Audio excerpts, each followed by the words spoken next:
Hello అండి. అందరికీ నమస్తే. ఈరోజు ఈ వీడియోలో మనం వినబోయే కథ ఏంటో తెలుసుకునే ముందు, మీ అందరికి కూడా నాదొక చిన్న రిక్వెస్ట్. కొత్తగా ఎవరైనా మన ఛానల్ చూస్తున్నట్లయితే తప్పకుండా ఒక లైక్ చేసి ఛానల్‌ని సబ్స్క్రైబ్ చేసుకోండి. ఇక కథలోకి వెళ్తే, నాకు పెళ్ళయ్యి ఆ ఇంటికి కోడలుగా వచ్చినప్పటి నుంచి మా ఇంట్లో లక్ష్మి అనే పనమ్మాయి ఉండేది. మా అత్తగారికి ఇంటి పని, వంట పనిలో సహాయంగా ఉండేది. తన భర్త ఓ ఆటో డ్రైవర్. మా వీధిలోని ఒక చిన్న ఇంట్లో రెంట్‌కుండేవాళ్ళు. వాళ్ళకొక 5 సంవత్సరాల పాపుండేది. పేరు అమృత. రోజు భార్యాభర్తలిద్దరూ పనిచేస్తేనే కానీ వాళ్ళ కడుపు నిండేది కాదు. మా పెళ్ళైన 4 సంవత్సరాలకి మా అత్తగారు అనారోగ్యంతో కాలం చేశారు. అప్పటికి నాకిద్దరు అబ్బాయిలు. చిన్న పిల్లలతో ఇంటి పనంతా ఒక్కదాన్నే చేసుకోవటం కష్టమయ్యి లక్ష్మిని ఉదయం, సాయంత్రం పనిలోకి రమ్మనేదాన్ని. లక్ష్మి పనికొస్తూ తన కూతురు అమృతని వెంట తీసుకొచ్చేది. నా పిల్లలిద్దరికంటే అమృత వయసులో 2 ఏళ్లు పెద్దది. నా పిల్లల్ని ఆడిపించమని చెప్పి నేను నా పనుల్లో నిమగ్నమయ్యేదాన్ని. అమృత చిన్నపిల్ల అయినా నా పిల్లలిద్దరిని బాధ్యతగా చూసుకోవటం, ఆడిపించడం చూస్తే నాకు ముచ్చటేసేది. అమృతని చూసినప్పుడల్లా నా కడుపున కూడా ఇలాంటి కూతురు పుట్టుంటే ఎంత బావుండు అనిపించేది. కానీ ఇద్దరు అబ్బాయిలు పుట్టాక నాకిష్టం లేకున్నా మా ఆయన బలవంతం మీద పిల్లలు పుట్టకుండా ఆపరేషన్ చేయించుకోక తప్పలేదు. నాకింకా ఆడపిల్లని కనే అవకాశం లేదని బాధపడిన క్షణాలెన్నో. అలా 2 సంవత్సరాలు గడిచాక ఒకరోజు లక్ష్మి పనిలోకి రాలేదు. ఇంట్లో ఎక్కడి పని అక్కడే ఉండిపోయింది.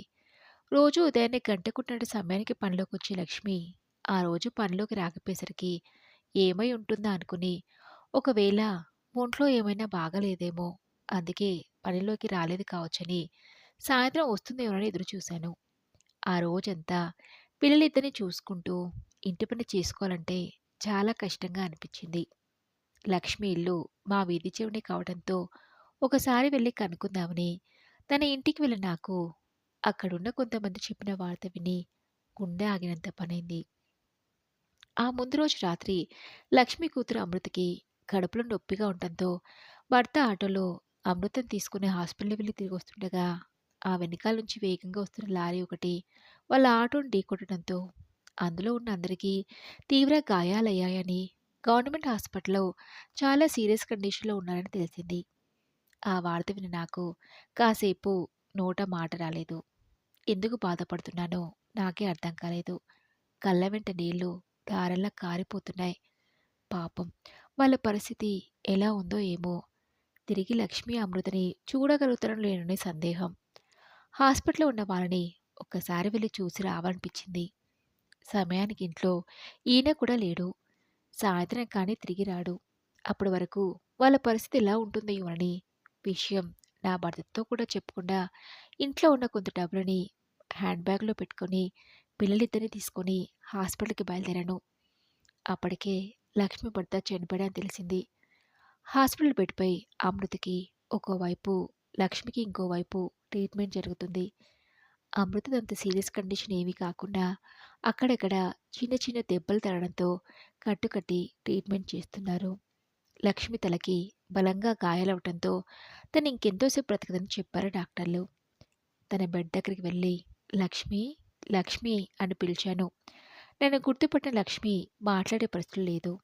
తన కళ్ళలో అమృత కేసు చూస్తూ నా వైపు చూస్తుంది. ఏదో చెప్పాలనుకుని ప్రయత్నిస్తున్నా పాపం చెప్పలేకపోతుంది. తన కనుసైగలతో అమృతని చూసుకోండమ్మా అని చెప్పినట్టు నాకు అర్థమైంది. తను ఈ లోకాన్ని విడిచి వెళ్ళిపోతున్న విషయం అర్థమై నా కూతురు పరిస్థితి ఏంటి అనే బాధలో తన ప్రాణం కొట్టుమిట్టాడుతుంది. లక్ష్మి నా పరిస్థితిలో చూసి నేను తట్టుకోలేకపోయాను. ఏమీ చేయలేని పరిస్థితి.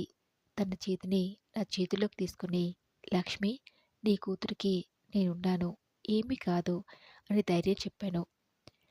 ఆ తర్వాత కొద్దిసేపటికి లక్ష్మి కన్ను మూసింది. వాళ్ళ విషయం ఎవరికి చెప్పాలో నాకు తెలియలేదు. లక్ష్మి ఎప్పుడు తన బంధువుల గురించి చెప్పలేదు. విషయం నా భర్తకు ఫోన్ చేసి చెప్పాను. అదంతా హాస్పిటల్ వాళ్ళే చూసుకుంటారులే. అసలు అక్కడికి ఎందుకు వెళ్ళావు? అది మన పిల్లలిద్దరిని తీసుకుని మరి అన్నాడు. ఆయన కోపంగా. ఆయన మాటలు మనసుకి కష్టం కనిపించాయి. మన కోసం ఇన్నేళ్లు పనిచేసిన వాళ్ళు హాస్పిటల్‌లో చావు బ్రతుకుల మధ్య ఉంటే చూడడానికి వెళ్ళడం కూడా తప్పేనా అని నా మనసులో అనుకుని మౌనంగా ఉండిపోయాను. సరే సరే అక్కడి నుంచి త్వరగా బయలుదేరి ఇంటికి వెళ్ళు అన్నాడు. సరే అన్నాను. అమృతను ఒక్కదాన్నే అలాంటి పరిస్థితిలో వదిలేసి ఇంటికి వెళ్ళాలనిపించలేదు. కానీ తప్పదు కదా! ఆ వార్డ్‌లోని ఒక నర్స్‌కి విషయం చెప్పి కొంత డబ్బు తన చేతిలో పెట్టి అమృత పరిస్థితి ఎప్పటికప్పుడు నాకు ఫోన్ చేసి చెప్పమన్నాను. తను అందుకు సరే అనటంతో బలవంతంగా అక్కడి నుంచి బయలుదేరాను. ఇంటికొచ్చిన నా మనసంతా హాస్పిటల్‌లో ఉన్న అమృత వైపే లాగుతుంది. ఎలా ఉందో ఏమోనని. ఓ రోజు నర్స్ ఫోన్ చేసి అమృత కోలుకుంటుంది అనే విషయం చెప్పడంతో నా మనసు కాస్త తేలిక పడింది. ఇంటి పనుల్లో సాయం ఉండడం కోసం వేరే ఒక ఆవిడని పనిలో పెట్టుకున్నాను. అలా వారం రోజులు గడిచాక ఓ రోజు హాస్పిటల్ నుంచి నర్సు ఫోన్ చేసి అమృత పూర్తిగా కోలుకుందని హాస్పిటల్ యాజమాన్యంతో మాట్లాడి తీసుకెళ్ళండి అని చెప్పింది. ఆ సమయంలో నా భర్త ఇంట్లో లేడు. ముందే అమృత తీసుకొస్తానంటే ఖచ్చితంగా వద్దంటాడు. ఇంటికి తీసుకొచ్చాక ఎలాగోలా ఆయనకి నచ్చచెప్తానని హాస్పిటల్‌కి వెళ్ళి అక్కడి ఫార్మాలిటీస్ అన్నీ పూర్తి చేసి, ఇకపై అమృత బాధ్యత నాదేనని సంతకం పెట్టి అమృతని ఇంటికి తీసుకొచ్చాను. లోకం తెలియని వయసులో అమ్మానాన్నలు కోల్పోయి అమృత పడుతున్న బాధను చూస్తే గుండె తరుక్కుపోయింది. అమృతకి తలార స్నానం చేయించి అన్నం తినిపించాను. ఆంటీ, అమ్మా నాన్న ఎప్పుడొస్తారో అడిగింది అమృత. అమృత అలా అడిగేసరికి నాకేం సమాధానం చెప్పాలో అర్థం కాలేదు. పాపం, చనిపోవడం అంటే ఏంటో కూడా తెలియని వయసులో అమృతకి ఆ దేవుడు ఎంత అన్యాయం చేశాడో అనిపించింది. వచ్చేస్తారమ్మా, అమ్మా నాన్నకు కూడా నీలాగే దెబ్బలు తగిలాయి కదా, అవన్నీ నయమయ్యాక తిరిగి వచ్చేస్తారు అని చెప్పాను. అన్నం తిని అమృత నా పిల్లలు కలిసి ఆడుకుంటున్నారు.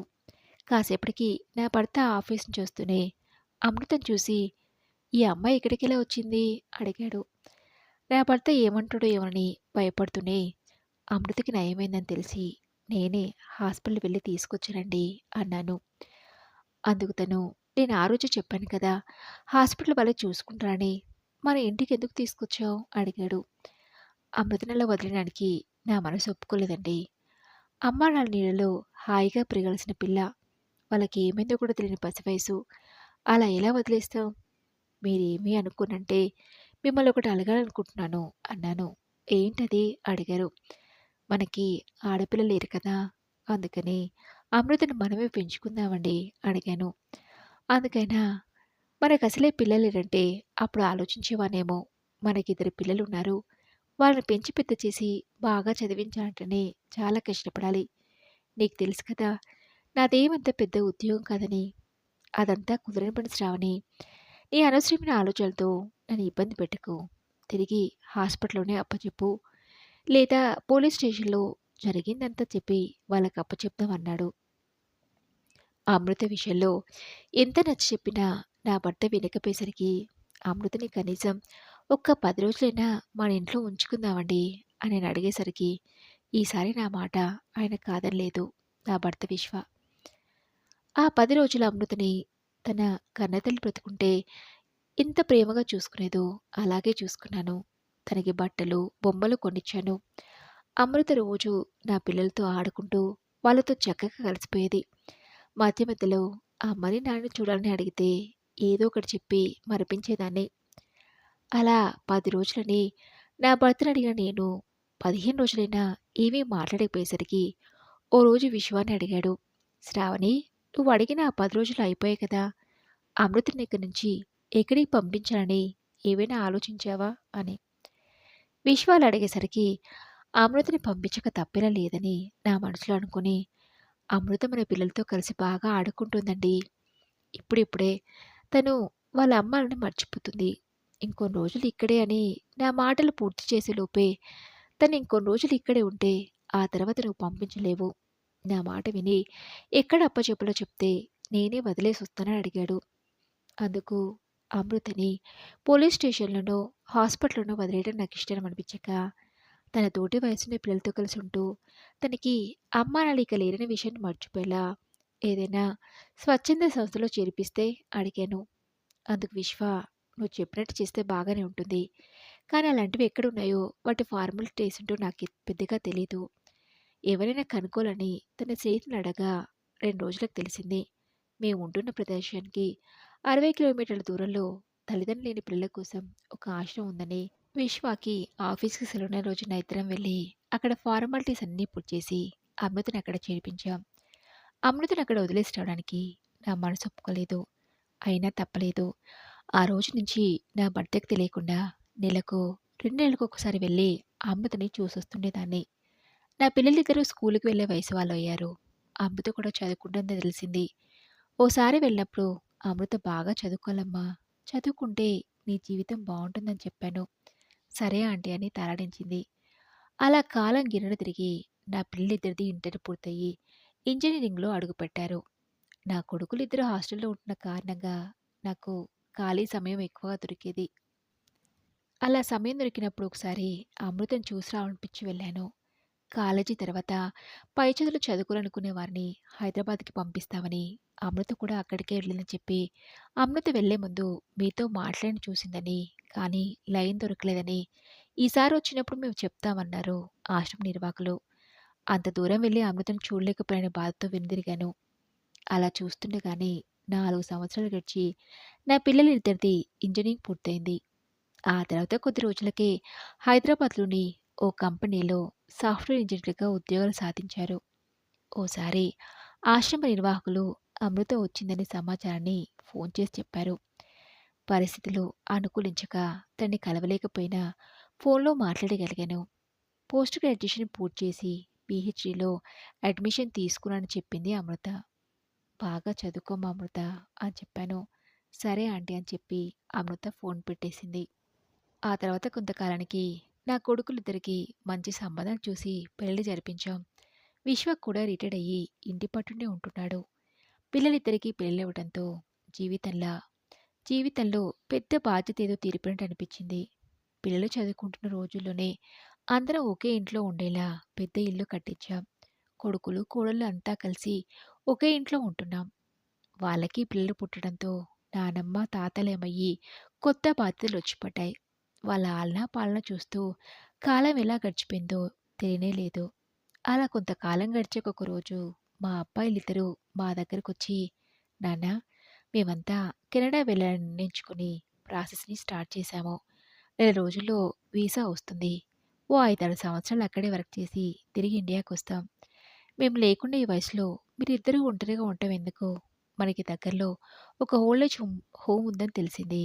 మీరిద్దరూ అక్కడ ఉంటారంటే అందుకు కావలసిన ఏర్పాట్లన్నీ చేస్తాం. మీరక్కడుంటే నెల నెలా డబ్బులు మేమే కడతాం. ఈ వయసులో ఏదైనా మెడికల్ ఎమర్జెన్సీ వస్తే ఇబ్బందవుతుంది కదా! అక్కడ ఉంటే అన్నీ వాళ్ళే చూసుకుంటారు. అందుకేమంటారో" అడిగారు. ఉన్నట్టుండి ఈ వయసులో వాళ్ళు మాకు దూరంగా వెళ్తున్నారనే వార్త విని తట్టుకోలేకపోయాం. "ఇద్దరూ ఇక్కడ మంచి ఉద్యోగాలే ఉన్నారు కదరా! మరింకా కెనడాకి వెళ్ళాల్సిన అవసరం ఏంటి?" అడిగాడు నా భర్త విశ్వ. అందుకు పిల్లలిద్దరూ, "నాన్న, నేనెంత కష్టపడినా ఇక్కడ జీతాలెలా ఉంటాయో మీకు తెలియంది కాదు కదా! అక్కడైతే తక్కువ టైంలో ఎక్కువ సంపాదించుకోవచ్చు" అన్నారు. ఈ వయసులో మమ్మల్ని ఒంటరిగా విడిచి వెళ్ళొద్దని వాళ్ళని అడగలేకపోయాం. కష్టమైనా, నష్టమైనా ఎంతో ఇష్టంగా కట్టుకున్న ఈ ఇంటిని వదిలి మేము ఓల్డ్ ఏజ్ హోమ్‌లో ఉండలేంరా! ఇక్కడే ఉంటామని చెప్పాము. సరే మీ ఇష్టం అని నెల రోజుల తర్వాత వీసా రావటంతో అంతా కెనడాకి వెళ్ళిపోయారు. ఎప్పుడూ కొడుకులు, కోడలు వాళ్ళ పిల్లలతో సందడిగా ఉండే ఇల్లంతా వాళ్ళు వెళ్ళిపోయేసరికి బోసిపోయింది. పిల్లలు మనల్ని ఒంటరి వాళ్ళని చేసి వెళ్తారని కలలో కూడా ఊహించలేసిరావని అన్నారాయన. పిల్లల్ని పెంచి పెద్ద చేసి ప్రయోజకులను చేయటమే వరకే మన బాధ్యతండి. మన కోసం వాళ్ళ ఇష్టాలను మార్చుకోమని అడిగే హక్కు మనకెక్కడిది అని కన్నీళ్లు పెట్టుకున్నాను. నేను ఏడవడం గమనించిన ఆయన, "శ్రావణి, ఇన్ని రోజులు పిల్లలందరితో కలిసున్న మనం ఇలా ఒంటరిగా ఉండాలంటే కష్టమే. పిల్లలు చెప్పినట్టు ఓల్డేజ్ హోమ్‌కి వెళ్దామా?" అడిగాడు విశ్వ. నేను నా కళ్ళనీళ్ళు తుడుచుకుంటూ, "ఎవరూ లేని వాళ్ళలా అక్కడెందుకుండటం? మీకు నేను, నాకు మీరు ఉన్నాంగా. ఆ దేవుడి మీద భారం వేసి కాలం గడపాలి" అన్నాను. ఆయనకి ధైర్యం చెప్పగలిగానే కానీ, పిల్లలు వెళ్ళిన ఆ ఇంట్లో నాకొక్క క్షణం కూడా ఉండాలనిపించలేదు. క్షణాలు యుగాల్లా గడుస్తున్నాయి. అమ్మా, నాన్న అనే ఆత్మీయ పిలుపుకి దూరమయ్యాన బాధ మమ్మల్ని వేధిస్తుంది. అలా ఒకరికొకరం తోడుగా ఉన్నామని ధైర్యం చెప్పుకుంటూ రోజులు భారంగా గడుపుతున్న మా ఇంటికి ఓ రోజు ఓ అమ్మాయి వచ్చింది. లేత గులాబీ రంగు కాటనంచు చీరలో భుజానికి హ్యాండ్ బ్యాగ్ వేసుకుని కళ్ళజోడు పెట్టుకొని చేతిలో ఓ 2, 3 పుస్తకాలతో తలుపు తీయగానే "ఆంటీ బావున్నారా?" అని ఆప్యాయంగా పలకరించింది.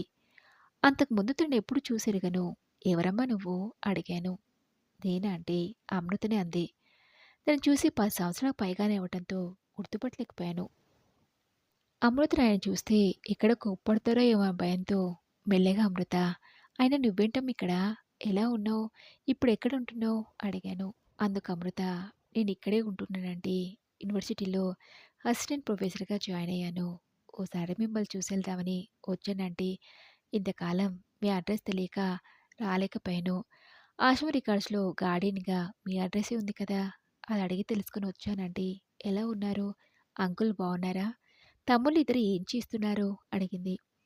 అమృతని ఎక్కడైనా చూస్తాడో ఏమన్న భయంతో అన్నింటికీ సమాధానం చెప్తూ కూర్చోమని కూడా అనకుండానే మాట్లాడుతున్నాను. ఇంతలో ఆయనొచ్చి "ఎవరు శ్రావణి?" అడిగారు. తడబడుతూనే "అమృతండి. మన లక్ష్మి కూతురు. ఆశ్రమంలో చేర్పించా కదా తను" అన్నాను. "ఓహ్! అమృత. ఏం చేస్తున్నావమ్మా? తననలా నిల్చోబెట్టి మాట్లాడుతున్నావేంటి శ్రావణి? కూర్చోమ్మా. ఎక్కడుంటున్నావు? ఏం చేస్తున్నావు?" అడిగాడు విశ్వ. జరిగిందంతా చెప్పిన అమృత కేసి చూస్తూ "చాలా ఎదిగిపోయావు అమృత" అన్నారాయన. అమృత మా పిల్లల గురించి అడిగితే ఆయనే చెప్పారు. "ఈ మధ్యే మమ్మల్ని ఈ వయసులో ఇలా ఒంటరిగా వదిలేసి వాళ్ళ భవిష్యత్తు కోసం కెనడాకి వెళ్లారని చెప్పారు." అది విన్న అమృత కాసేపు మౌనంగా ఉండి "అంకుల్, నేను ఇదే ఊర్లో ఉంటున్నాను. ఇల్లు కూడా తీసుకుందాం అనుకుంటున్నాను. మీకు అభ్యంతరం లేకపోతే తమ్ముళ్ళిద్దరూ వచ్చేదాకా నాతో ఉండొచ్చు కదా! చిన్నప్పుడే అమ్మాళ్ళను కోల్పోయిన నాకు కొద్ది రోజులైనా మీతో గడిపే అవకాశాన్నివ్వండి. మీకే కష్టం రాకుండా చూసుకుంటానంది." అమృత మాటలకి నా భర్త "అమ్మ అమృత, చిన్నప్పుడు నా భార్య అమృతని మనమే పెంచుకుందామండి" అంది. "తల్లిదండ్రులు లేని తనకి నీడనిచ్చిన వాళ్ళం అవుతాం కదా" అంటే "నువ్వు మా కడుపున పుట్టలేదని వద్దని నిన్ను ఆశ్రమంలో చేర్పించాను తల్లి. అలాంటి మా మీద నీకెందుకమ్మ ఇంత ప్రేమ?" అన్నాడు విశ్వ. అందుకు అమృత "ఆ రోజు మీరు ఆంటీ నన్ను చేరదీయకపోయి ఉంటే ఈరోజు నేను ఈ స్థాయిలో ఉండేదాన్ని కాదు అంకుల్. మీ రుణాన్ని కొంతైనా తీర్చుకునే అవకాశం ఇవ్వండి" అడిగింది అమృత. అందుకైనా చెమర్చిన కళ్ళతో "ఇంకా అంకుల్ ఏంటమ్మా, అమ్మా నాన్న అని పిలవక" అనడంతో అమృత సంతోషంతో పొంగిపోయింది. ఆ తర్వాత కొన్ని రోజులకు ఓ మంచి సంబంధం చూసి అమృతకి పెళ్లి జరిపించాం. అప్పటినుంచి అంతా కలిసి మా ఇంట్లోనే ఉంటున్నాం. అమ్మా నాన్న అనే అమృత పిలుపుతో తిరిగి మా మనసులు సంతోషంతో నిండిపోయాయి. మరి ఇదండి ఈరోజు కథ. ఈ కథపై మీ విలువైన అభిప్రాయాల్ని నాతో కామెంట్ బాక్స్‌లో షేర్ చేసుకోండి. ఈ కథ మీకు నచ్చితే తప్పకుండా ఒక లైక్ చేసి ఛానల్‌ని సబ్స్క్రైబ్ చేసుకోండి. మరొక మంచి కథతో మళ్ళీ కలుసుకుందాం.